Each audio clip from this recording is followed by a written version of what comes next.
Irmãos, nós estamos no mês de abril, e o mês de abril, ele é o mês, a gente comemora o mês da escola dominical, e é por isso que a gente usa esse tema, estudando e obedecendo a palavra de Deus.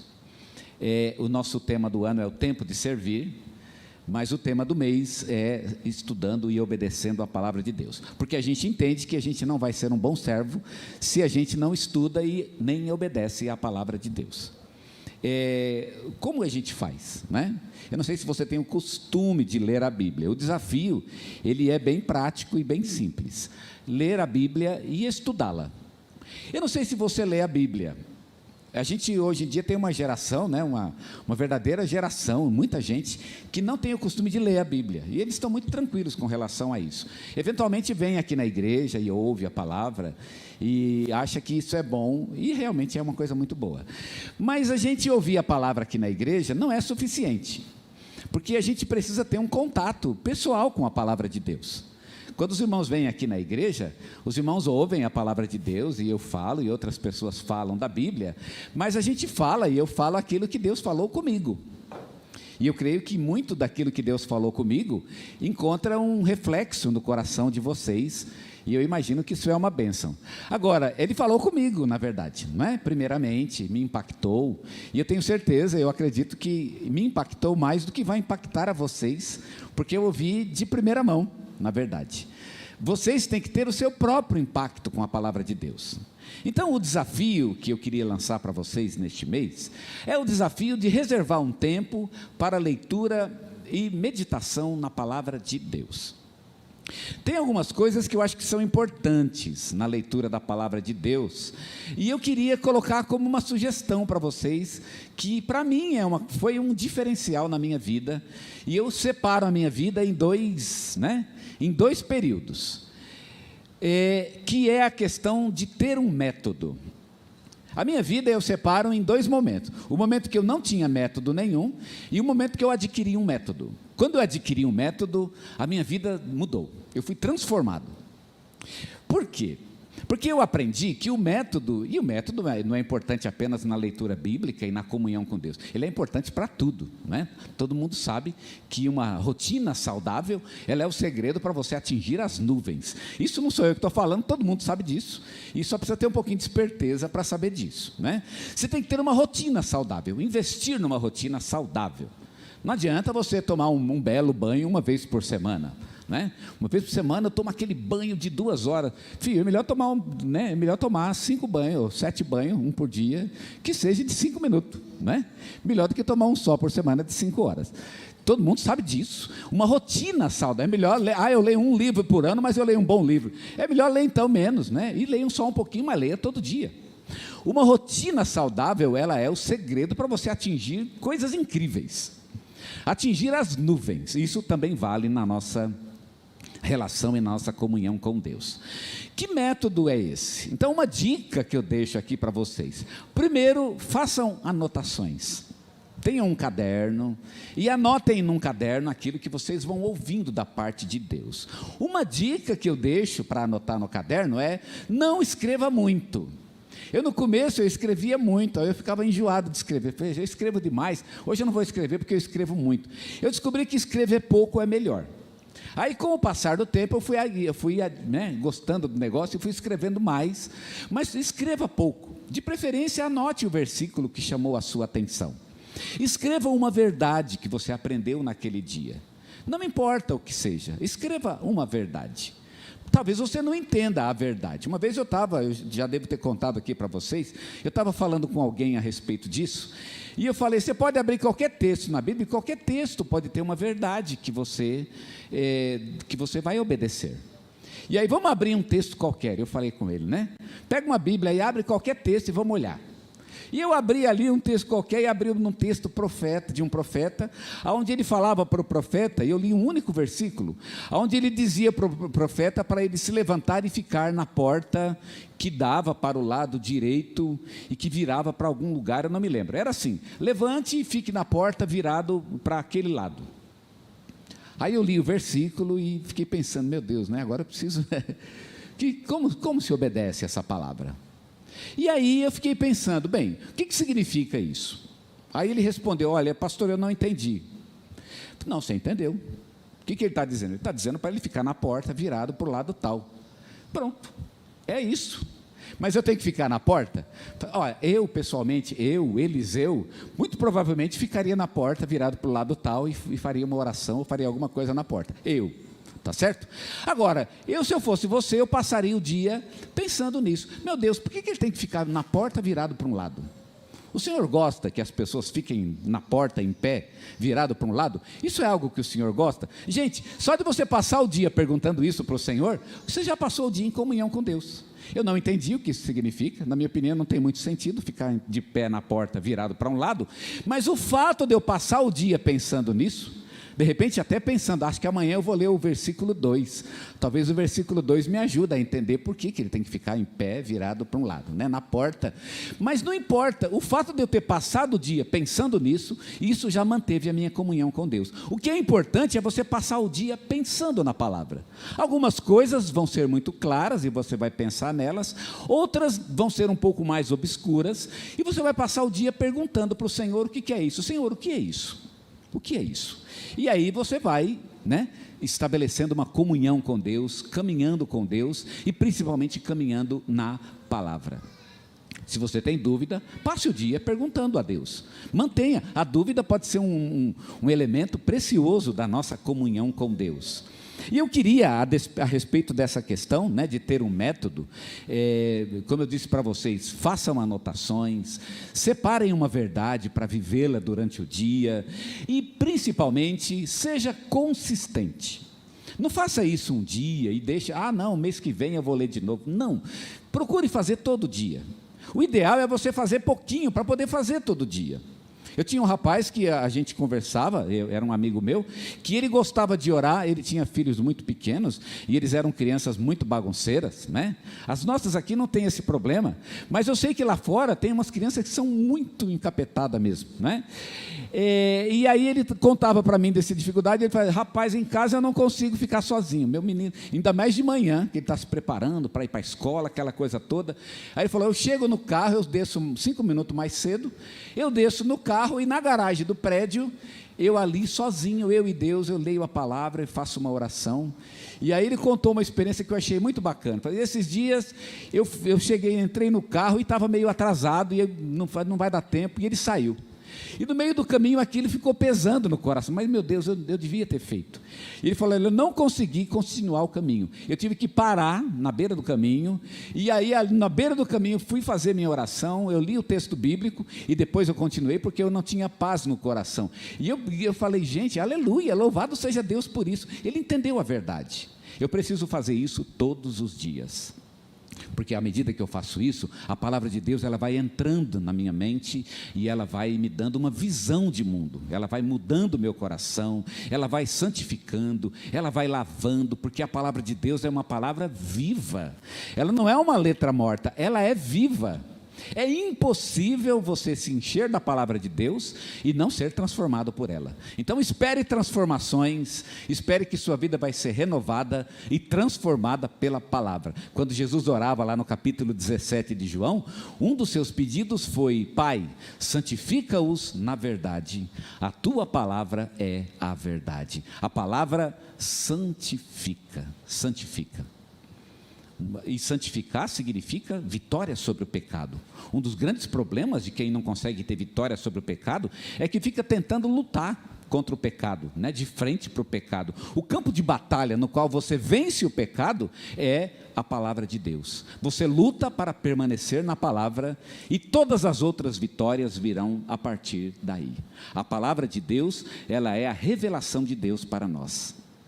Então, o meu desafio a vocês é: mantenham um período de meditação, estudo e obediência à palavra de Deus. E eu quero muito rapidamente ler um texto aqui da palavra, apenas um versículo, e trazer para vocês uma verdade muito importante, que é o versículo 15 do capítulo 6 de Efésios.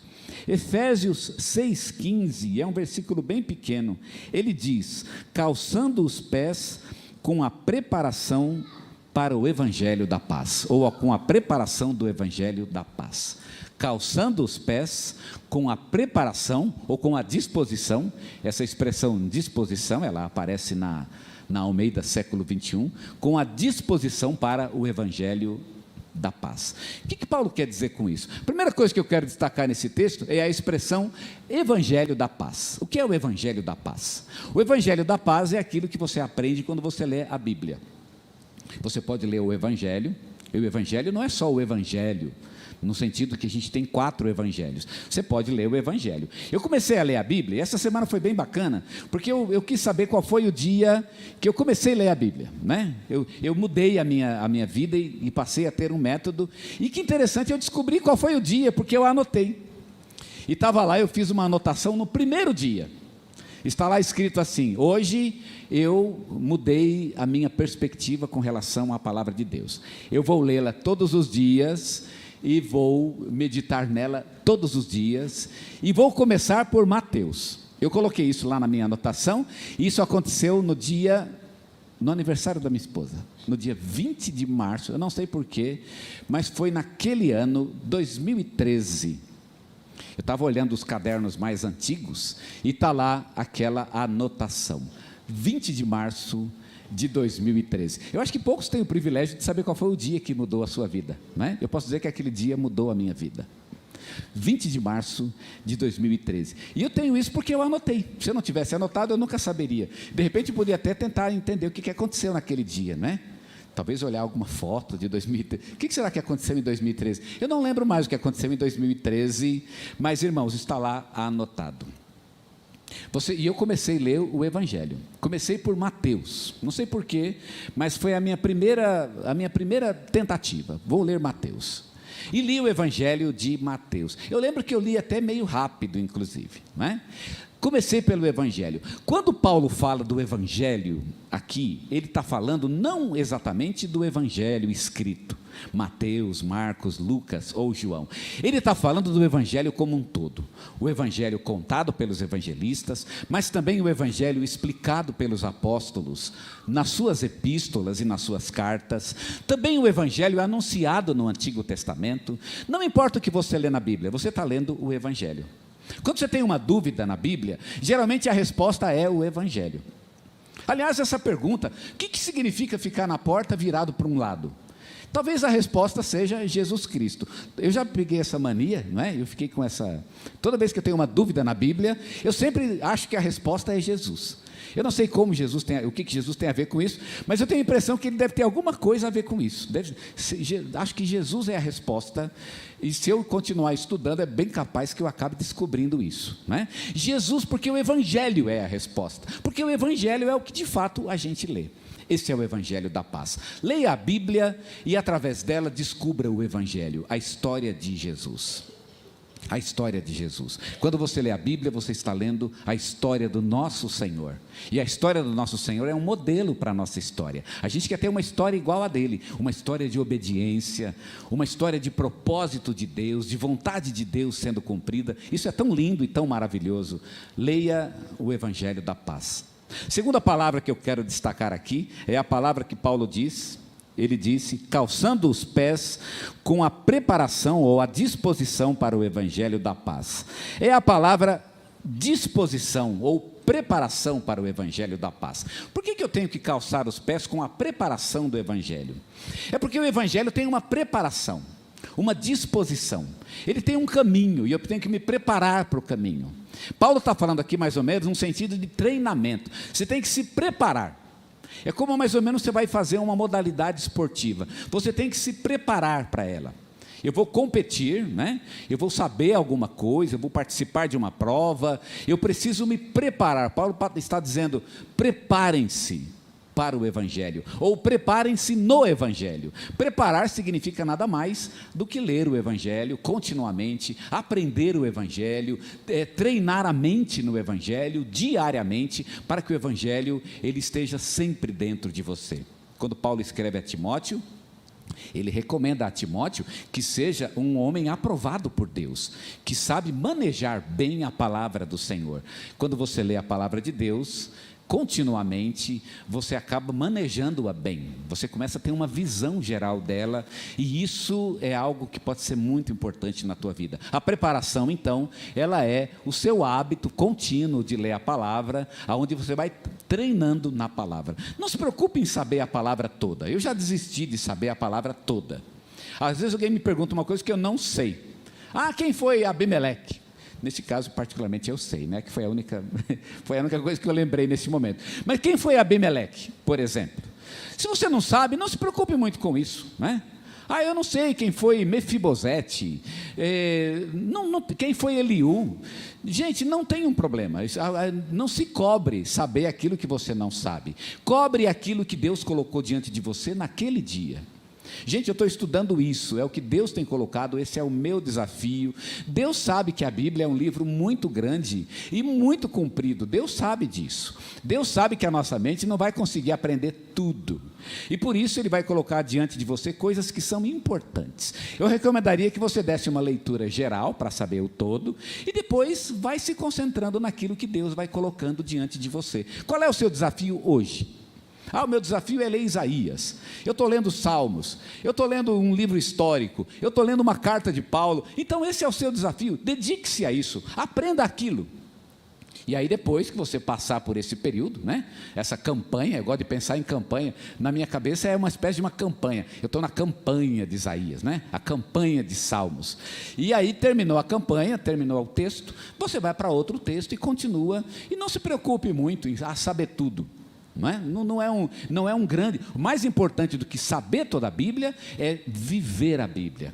E para viver a Bíblia, você tem que viver um texto pequeno, um texto particular, uma verdade particular, que muitas vezes você vai ficar, talvez, muitos dias, tentando aplicar uma única verdade, já que aquele é o seu campo de batalha, é a sua luta com Deus.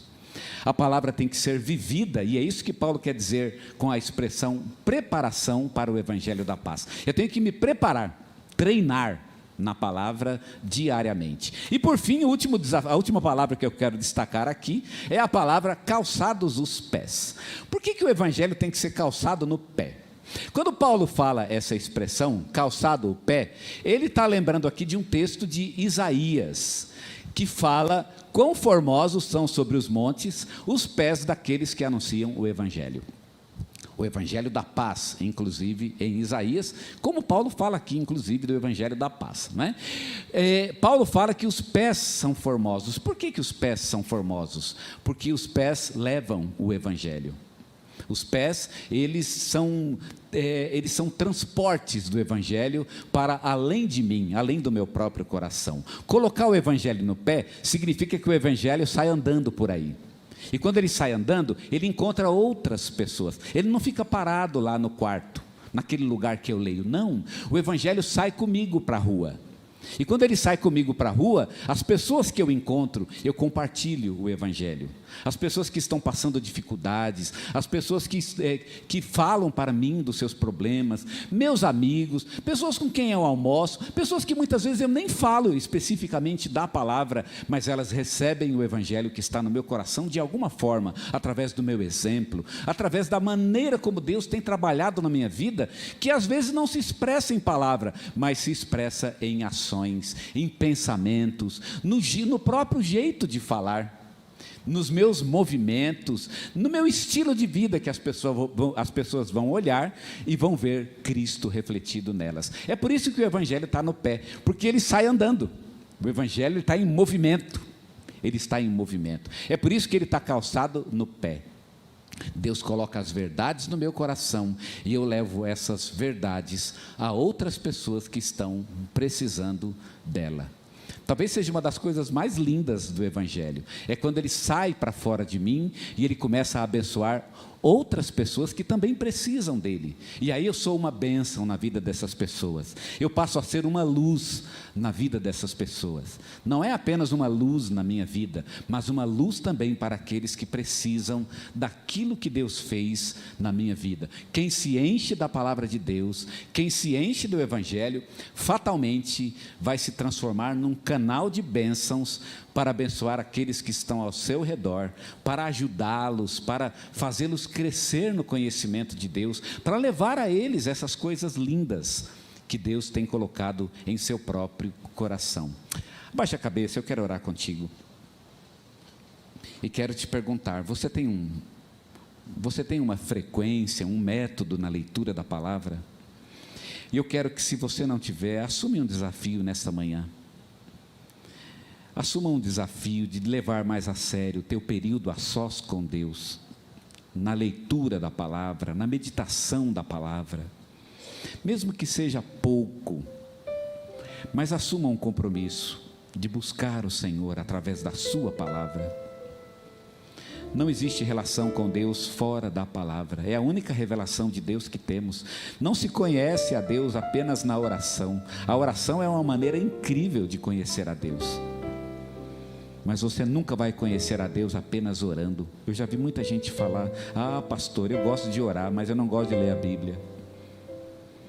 Meu irmão, isso é lindo, realmente, é maravilhoso. Deus abençoe sua vida, mas você precisa ler a palavra, mesmo que seja um pouco por dia, mas a palavra tem que ser lida, tem que ser meditada. A palavra é Deus falando conosco.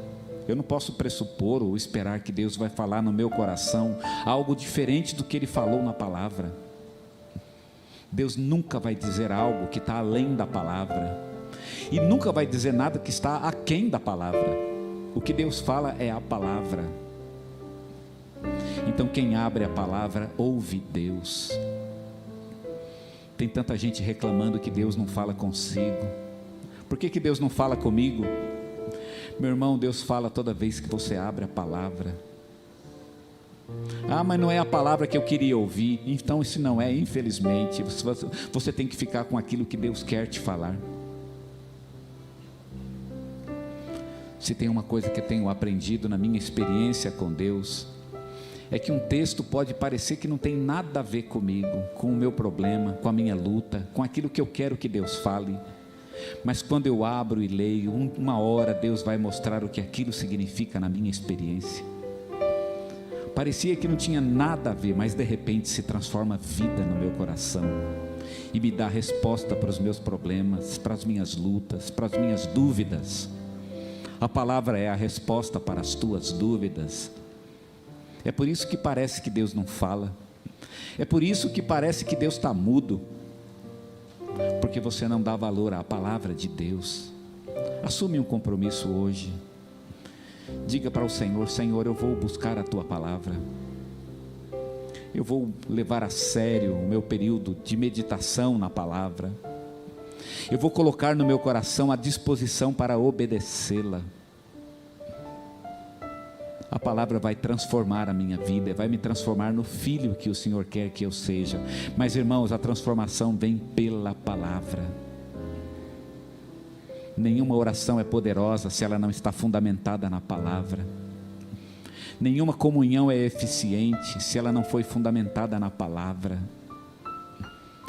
Se você tem um fundamento na palavra, espere bênçãos maravilhosas da parte de Deus. Mas você precisa viver na palavra. Viva na palavra, ande na palavra, pense na palavra, faça da palavra o seu jeito de pensar. Medite na palavra, até o dia que a tua mente e teu coração vão estar completamente submersos nela. Até o dia que os seus pensamentos e suas palavras vão ser expressões da palavra de Deus. Em que você não tenha nada dentro de si, a não ser a palavra de Deus, a orientar o seu caminho, a orientar suas decisões. Deixa a palavra de Deus te orientar, deixa ela te transformar, mas dê lugar a isso. Duas coisas eu aprendi. e quero que você guarde elas no teu coração. Foi a minha experiência. Eu não sei como Deus vai fazer na tua vida, mas na minha experiência eu precisei de um método. E em segundo lugar, eu precisei de tempo. Eu precisei de tempo. Eu insisti com Deus. Não foi no primeiro dia, nem na primeira semana, mas chegou um momento que a palavra começou a fazer sentido na minha vida. Chegou um momento que eu não conseguia mais abrir a palavra sem que me viessem lágrimas aos olhos. Chegou um momento em que eu não conseguia mais ler um texto que parecia não ter nada a ver, uma genealogia, e aquilo transformava o meu coração, e foi vivo para mim, mas precisou de tempo. Meu irmão, você precisa de tempo com Deus, caminha com Ele, dê um tempo, seja consistente, disciplinado, e seja transformado pela palavra. Senhor, agora aqui está o nosso coração, a nossa disposição, para que a palavra entre em nós, para que ela penetre em nossos corações, almas, como diz lá o escritor aos Hebreus, para que ela vá até a divisão da alma e do espírito, das juntas e medulas, e que ela possa discernir os propósitos e as intenções do nosso coração. Que a palavra nos julgue, Senhor, julga-nos pela palavra, então que ela encha as nossas vidas, para que seja o princípio, o padrão a partir do qual nós nos julgaremos a nós mesmos e julgaremos todas as coisas, porque a tua palavra é que o faz em nós. Então eu clamo a ti, renova-nos e transforma-nos pela tua palavra. Eu clamo assim, e dá-nos a disposição de buscá-la diariamente, Senhor, para recebermos dela a transformação para as nossas vidas. É para a honra e para a glória do Senhor que oramos e nos dispomos assim, e no nome do nosso Senhor Jesus. Amém, Senhor.